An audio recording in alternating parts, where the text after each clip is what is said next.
What's up? We're going to do a little hammer-on pull-off exercise today.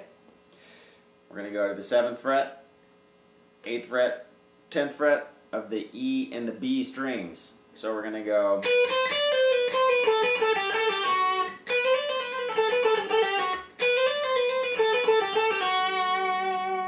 So we got hammer on,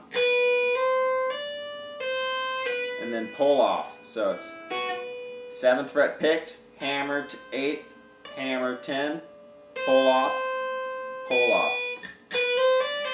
and then I'm going to pick this one and pull off to the 7th fret. So pick the 8th, pull off to the 7th. And then I'm going to go to the 10th fret picked, back to the 7th fret of the E string. And then, so right there I pull off from the 10th fret to the 8th fret on the B string.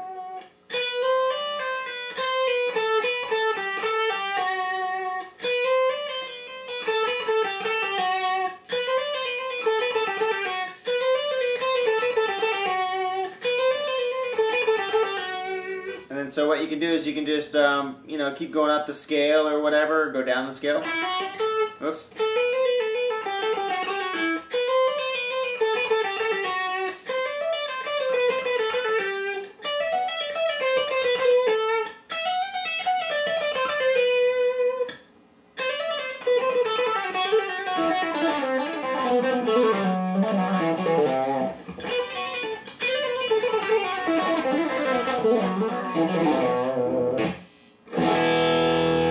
So it's just an exercise. It's just something to get all your digits being able to pull off and hammer on at the same time.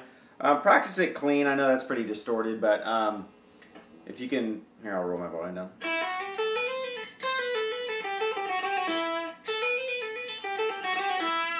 The trick to hammer-ons isn't how hard you hit, how hard you press. It's the amount of attack that you have going on to the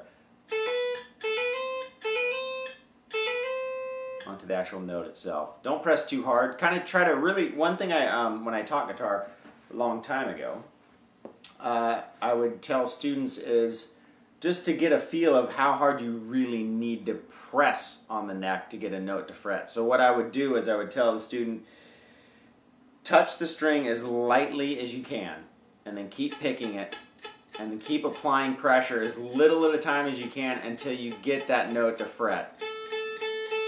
So you start to realize just how much pressure you need to hit the string with, because if you start pressing too hard, eventually you're going to notice that, you know, even when you're playing chords and stuff will be out of tune because you'll be pressing the notes down. You know, the fret, how it comes up off the fretboard, lends itself to when you depress your finger, it can pull it out of tune because you're actually pushing down and the notes, you know, basically raising in pitch. Watch. And that's just by adding pressure. That's just the normal note. And then if I press harder, it starts to get out of tune. So with the hammer-ons and pull-offs, it really would do you a great benefit to realize just how much or how little actually you need to press or hit the string with to actually get it to fret.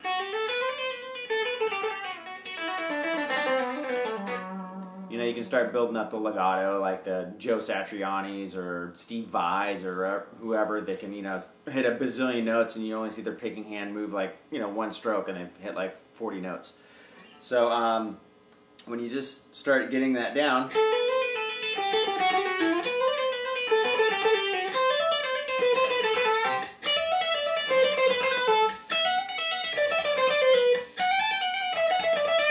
all I'm doing is just moving up positions on the major scale or minor scale or whatever scale you know, whatever key you're in.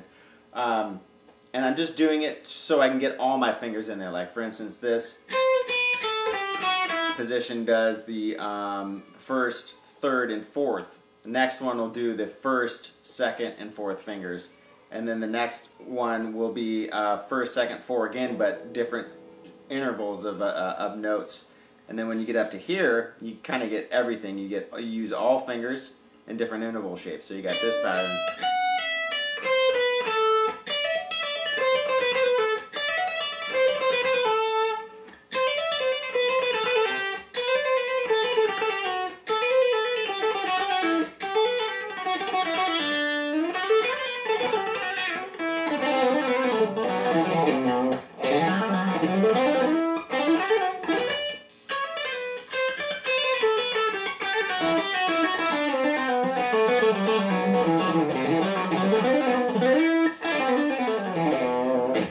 see, you can just mess around, and that's kind of called legato, where you're only picking maybe once or twice and you're getting a bunch of fretted notes just because of your hammering and pulling off. So again, just stick to the first couple strings when you start off. Get it clean. Practice with the metronome.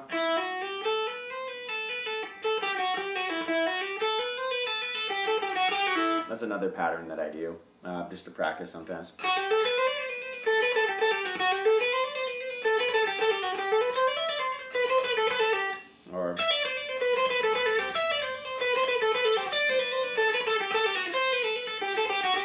Or